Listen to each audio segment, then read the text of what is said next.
What's up everyone? My name is Cam. I am a certified dog nutritionist and founder of The Dog Nutritionist. This is my dog food review of Canagan's dry dog food. We also do a little review of a wet food that they have. In this particular review, we will look at the ingredients, of course. We'll look at how the ingredients are cooked and processed because that affects the nutritional value of the ingredients. It is never as simple just to look at a dog food ingredients label and say, oh look, wonderful, Jimmy's getting chicken. That chicken has changed during the processing of the food. We are also going to talk about what is the healthiest diet for a dog. I think all dog owners should have this information to hand. I'm pretty sure most dog owners look for it, but because the internet is such a minefield, it makes it so hard to just find that simple and accurate information. So that's what I'm going to talk about after the review, and also I'm going to talk about how you can do that in a cost-effective way. It's no good me telling you what is the optimal way to feed a dog and making it super expensive.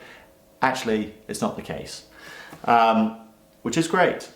It means everyone can do it. So in this particular review, I'll be doing their free-range chicken for puppies and for adults. All their dry foods will follow a very similar ingredient pattern. So if this isn't the one that you've bought, have no fear. Follow along and it will help you understand the ingredients that are in the one that you bought. Freshly prepared free-range chicken is 26%. So it's about a quarter of the food. Then you have dried chicken, 25%. Dried chicken is powdered chicken, and it is definitely not from, well, not definitely not, but most likely not from free-range animals. Dried chicken is an animal byproduct and can come from like way worse quality chickens than free-range. So they've put in a quarter or 26% free-range chicken so they can label the food, and then they bulked it up with really cheap, nasty powdered chicken. Not good.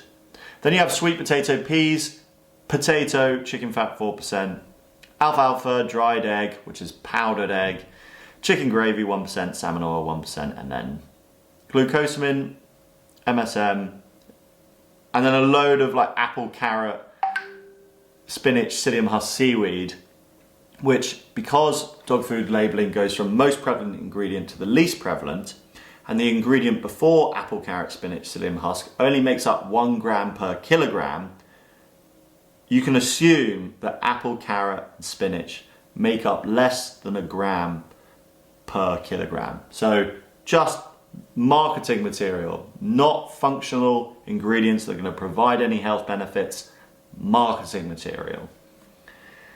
This food is very much overrated. They've then got a load of additives, which is understandable because the ingredients are lacking. Yeah, disappointing.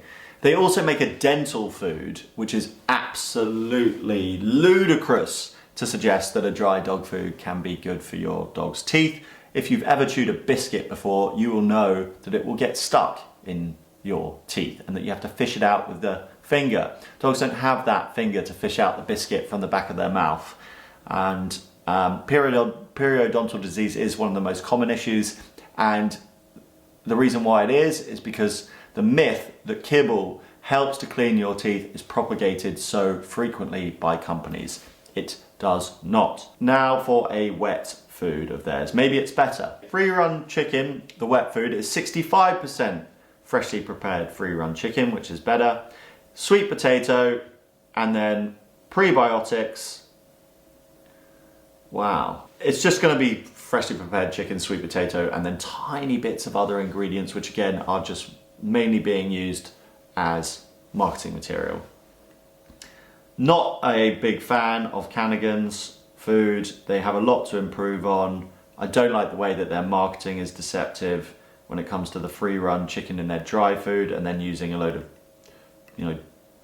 powdered chicken. If you're interested in learning what is a much healthier diet, stay tuned. By the way, I have a beard in that part, and it's because I filmed it last week and I shaved it off.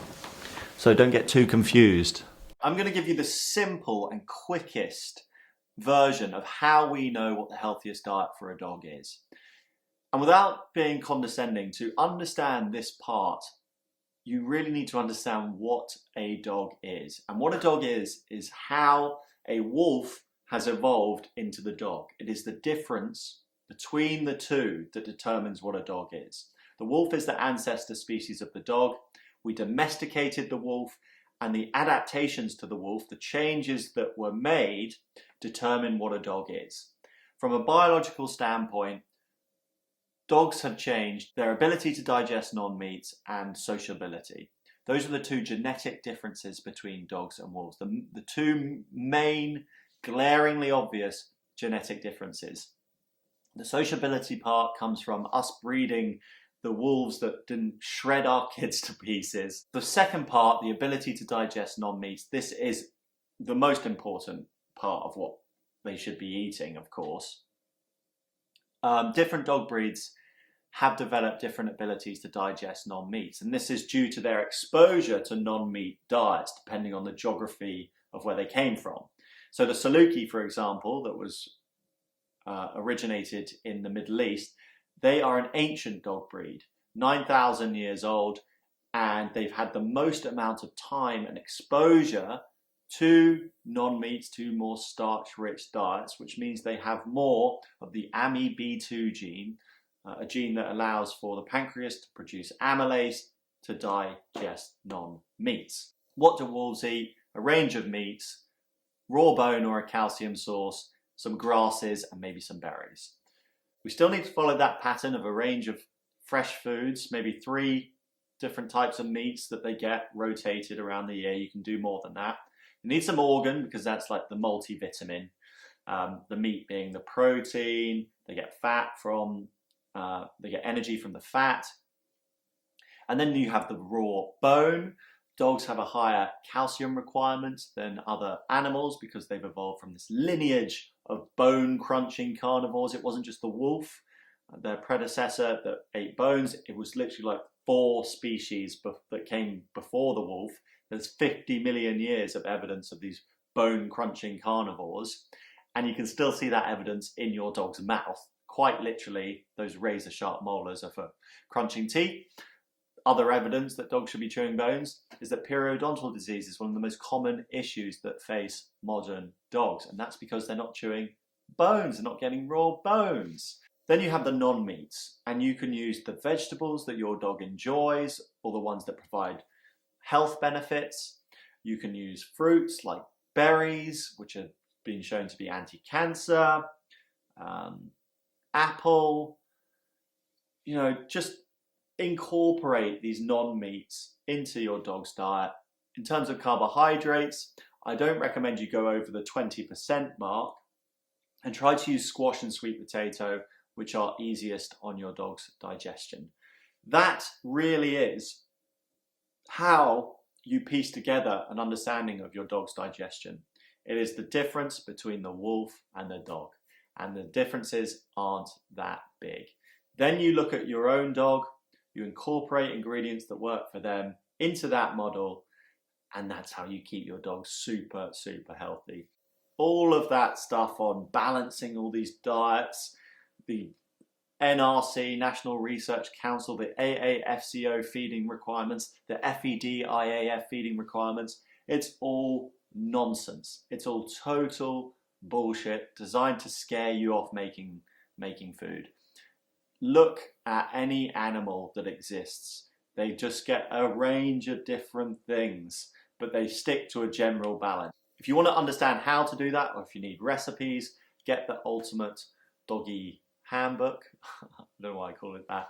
Get the Ultimate Dog Food Handbook. And also I've got a free dog nutrition course here on YouTube that you can watch to learn more.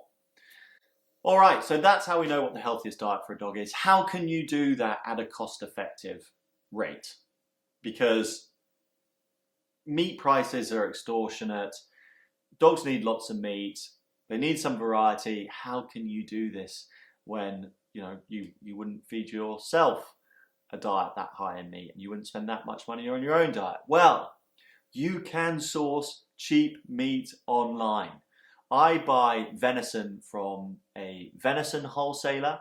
I buy the offcuts, which are the bit that the butcher, it's like, I found that butchers are pretty lazy. They're not like razor sharp with trimming the fat off of the deer, and they leave loads of meat on there. You buy the offcuts and you just separate the meat from the fat, and it only works out to be about £5 per kilogram. You have all this lovely wild reared venison meat for £5 a kilogram, and that is pretty much cheaper than any dog food you can get. Once you can source meat for around, £10, less than £10 a kilogram, you can make a homemade meal for your dog cheaper than buying a pre-made meal. And those meals are made from fresh foods, ingredients your dog likes, so healthy, so natural, so healthy. It's going to keep them out of the vet, and it's going to save you money in those vet bills, and it's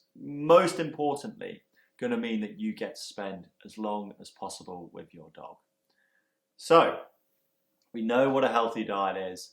It is possible to do in a cost-effective manner if you do the research into meats, sourcing good quality cheap meats, and if you have the recipes which you can find in the Ultimate Dog Food Handbook. I hope you've enjoyed watching this video, and if you have, I've got loads more on my channel. Please do watch them and share them with your friends if you think that they need some dog nutrition advice, because everyone does. Everybody does.